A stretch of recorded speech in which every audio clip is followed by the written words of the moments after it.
សម្រាប់កំមុំចាស់រូបនេះខ្ញុំហ៊ាននិយាយបានថាតួមិនបានថ្មី100%ក៏បាន30ទៅ40%ដែរនេះគឺជាតារាពេជ្រសៀសែនជ័យ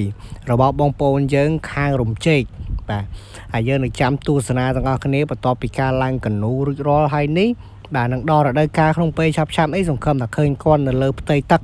ឬក៏ហៅថាផ្ទៃគង្គគាទាំងអស់គ្នាសម្រាប់រូបរាងនេះខ្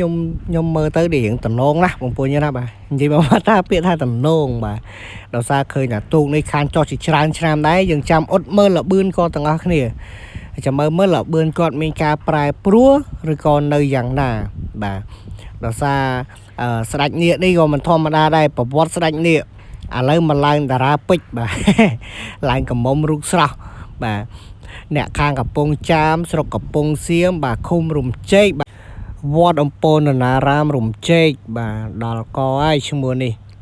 ញាក់ឆាច់បាទហើយយើងក៏លេចទៅខាងនោះយើងឃើញថារំជែកយើងនោះបាទតារាពេជ្រសែនជ័យបារមីវត្តរំជែកឈ្មោះល្អណាស់ហើយក្នុងឆ្នាំ2024នេះក៏ធ្វើបានល្អដែរបាទចំពោះរំជែកយើងនឹងគេឈ្មោះហើយសង្ឃឹមថាបន្តទៅមុខទៀតនឹងមានទូកថ្មីដាក់ក្នុងវត្តណាបាទសង្ឃឹមតែមានទូកថ្មីដាក់ក្នុងវត្តតទៅមុខទៀតមួយហ្នឹងល្អណាស់បាទរំជែកនោះរូបស្ដេចមកនោះញាក់ឆាច់ហើយបាទបាទនេះគឺជាជាងម៉ាម៉ាបាទបងប្អូនយើងប្រហែលជាស្គាល់ជាងម៉ាម៉ាច្បាស់ហើយបាទជាងកណ្ដូសឹងតែពាក់កណ្ដាលប្រទេសបាទសឹងតែគាត់ទាំងអស់ហើយទៅគូទៅលើទូកទាំងអស់នោះ